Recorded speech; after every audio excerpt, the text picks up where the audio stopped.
नमस्कार बालमित्रांनो, कसे आहात? उन्हाळा सुरू झालाय बरं का. आपली आपली काळजी घ्यायची, परीक्षा जवळ आलेली आहे म्हणून. बरं मुलांनो, आज आपला शनिवार, गोष्टीचा वार. आज आपल्या गोष्टीचं नाव आहे संत नरहरी महाराज. मुलांनो, आपल्या देशात अनेक संत होऊन गेलेले आहेत. संत तुकाराम, संत चोखामेळा, संत ज्ञानेश्वर, संत मुक्ताबाई, संत जनाबाई. मुलांनो, अनेक संतांपैकी एक संत म्हणजे नरहरी महाराज. ते सोनार होते बरं का मुलांनो. त्यांच्या वडिलांचं नाव अच्युत आणि आईचं नाव सावित्री होतं बरं का. आणि ते अच्युतराव शिवभक्त होते. पंढरपूरमध्ये मल्लिकार्जुनाच्या मंदिरात ते जायचे, पूजा करायचे आणि घरी आल्यावर पण शिवाच्या पिंडीची पूजा करायचे. पण ते विठ्ठलाच्या मंदिरात कधीही जात नव्हते. ते शिवभक्तच होते. एक दिवस की नाही, सोनारकीचं काम करता करता हातोडा उडाला आणि तो पिंडीवर पडला. तर पिंडीला हातोडा लागला म्हणून त्यांना इतकं वाईट वाटलं की ते पिंडीवर जाऊन पडले. तुला लागलं का म्हणून, शिवा तुला लागलं का म्हणून ते रडत बसले. दिवसभर ते रडत होते. मग शंकर त्यांना प्रसन्न झाला आणि शंकर म्हणाला की अच्युता उठ, तुझ्या भक्तीवर मी प्रसन्न झालोय. तुला एक छान मुलगा होईल आणि त्याचं जगामध्ये नाव होईल. तो देवाची खूप भक्ती करेल बरं का. आणि शंकर गुप्त झाले. आणि मग त्या वर्षी अच्युतरावांना मुलगा झाला. त्यांनी त्याचं नाव नरहरी ठेवलं. मग ते नरहरी की नाही लहानाचा मोठा मोठा होत चालला. पण तो नरहरीला शिव आणि हरी यातलं काही माहीत नव्हतं, लहान होता ना तो. तर मग तो जायचा मुलांमध्ये खेळायला. मग मुलं कधी कधी ना असं वारीचा खेळ खेळायचे बरं का, पालखी वगैरे करून. विठ्ठल विठ्ठल जय हरी विठ्ठल. आणि त्याला ते खूप आवडायचं नरहरीला तो खेळ. आणि मग तिकडून एक दिवस त्याच्या वडिलांनी अच्युतरावांनी पाहिलं की हा आपला नरहरी काय त्या मुलांमध्ये त्या विठ्ठलाचं नाव घेतो, विठ्ठल विठ्ठल. त्याला बोलवतात आणि त्याला रागवतात. परत जर त्या मुलांमध्ये खेळलास आणि विठ्ठलाचं नाव घेतलंस तर तुला बदडून काढेन. परत जायचं नाही तिथे, फक्त शिवाचं नाव घ्यायचं आणि फक्त शिवाचीच भक्ती करायची. मुलांनो, तेव्हापासून नरहरी शिवाची भक्ती करायला लागले. मग ते 7 वर्ष झाल्यावर अच्युतरावांनी त्यांची मुंज केली. मुंज झाल्यावर ते मोठे झाल्यावर त्यांचं लग्न केलं. त्यांच्या बायकोचं नाव गंगा बरं का मुलांनो. आणि मग त्यांचा संसार चांगला सुखात चालला.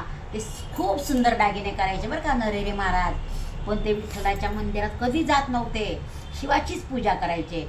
पण त्या गावात एक सावकार होता ना, तो नवस बोलला होता विठ्ठलाला की मला जर का मुलगा झाला तर मी तुला छान कमरपट्टा करेल बरं का.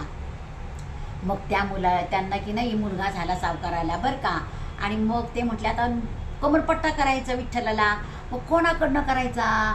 सगळेजण म्हटले नरहरी महाराज खूप छान दागिने बनवतात, तुम्ही त्यांच्याकडनं घ्या बनवून दागिना. मग ते नरहरी महाराजांकडे गेले बरं का आणि म्हटले की महाराज आम्हाला एक कमरपट्टा म्हणून द्याल का. नरहरी महाराज म्हटले हो देईन की.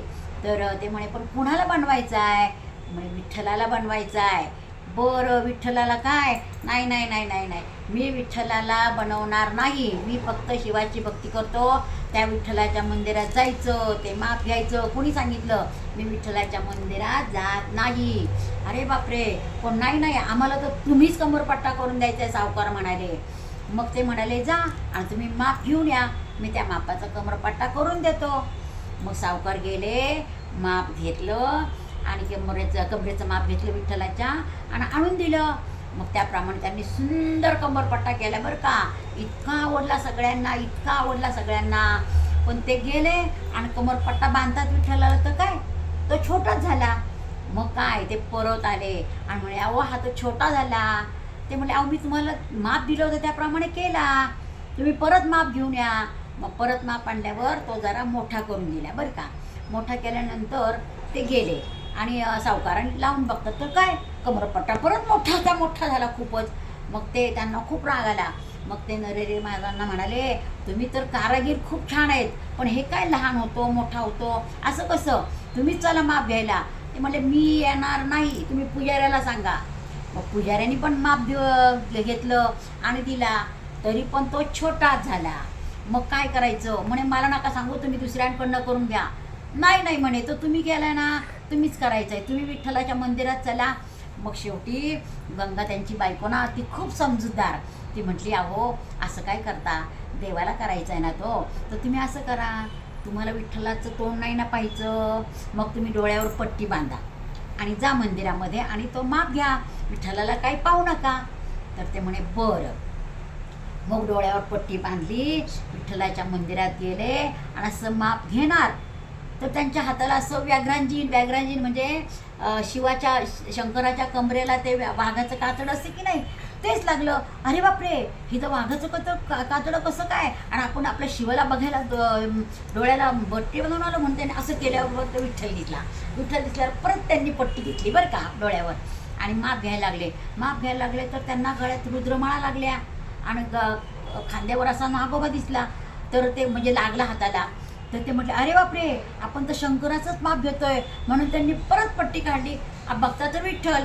मग त्यांनी परत पट्टी घेतल्यावर विठ्ठल मात्र हसायला लागला, म्हणे, अरे नरहरी, शिव आणि हरी हे एकच आहेत, त्यांच्यामध्ये तू का भेदभाव करतोस? अरे मीच हरी आणि मीच शिव आहे, तू असा भेदभाव करू नकोस. मग नरहरी महाराजांना खूप वाईट वाटलं बरं का, आणि ते खूप रडले विठ्ठलाच्या पायावर डोकं ठेवून. तेव्हापासून ते विठ्ठलाच्या मंदिरात जायला लागले बरं का मुलांनो. आणि मग घरी आल्यानंतर की नाही, ते रोज सकाळी उठून बागेश्रीची पूजा करायची बरं का. बागेश्री म्हणजे छोटी शेगडी असती मुलांनो.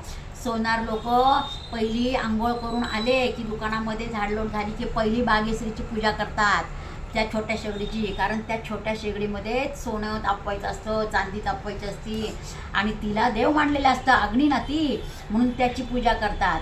तर विठ्ठलाच्या मंदिरातनं जाऊन आल्यावर दुसऱ्या दिवशी पूजा करायला बसले की नाही नरहरी महाराज, तर त्या बागेश्रीमध्ये काहीतरी चमकल्यावर त्यांनी पाहिलं तर काय, 1.25 तोळा सोनं. मग त्यांनी ते घेतलं आणि बाजूला ठेवून त्याची पूजा केली. पण दुसऱ्या दिवशी परत बागेश्रीजवळ गेल्यावर परत 1.25 तोळा सोनं. मग मात्र त्यांना चमत्कार वाटला आणि ते म्हटले की मला विठ्ठलाने दर्शन दिलं आणि विठ्ठलाने माझ्यावर कृपा केली. बागेश्री माते, तुम्हाला रोज 1.25 तोळा सोनं देतील, पण मला नको गाई ते सोनं, कारण मला तू सगळं दिलेलं आहे. मला विठ्ठलाचं दर्शन झालं, शिवाचं दर्शन झालं, मला मुलं बाळं नातवंड सगळं आहे. आता ह्याचं काय करायचं ह्या सोन्याचं? मला सोन्याची हाव नाही. माझ्याकडून जर काय करायचं असलं, मला द्यायचं असलं, तर माझ्याकडून जास्तीत जास्त भक्ती होऊ देत. त्यामुळं मग ते खूप भक्ती करायला लागले विठ्ठलाची, आणि शिवावर आणि विठ्ठलावर त्यांनी ते अनेक अभंग रचले. आणि एक दिवस की नाही, माघ तृतीयेला ते विठ्ठलाच्या मंदिरात गेले आणि पूजा करत असताना विठ्ठलाच्या पायावर मस्तक ठेवून त्यांनी विठ्ठलाला अर्पण करून टाकला आपला देह. आणि ते त्या दिवसापासून आपण कृष्ण माही तृतीयेला आपण त्यांची पुण्यतिथी साजरी करतो. अशाच भक्त नरहरींना माझे कोटी प्रणाम. आवडली का गोष्ट आवडल्यास लाईक करा, सबस्क्राईब करा, शेअर करायला विसरायचं नाही, म्हणजे आपल्या संतांची महती सगळ्यांना कळेल.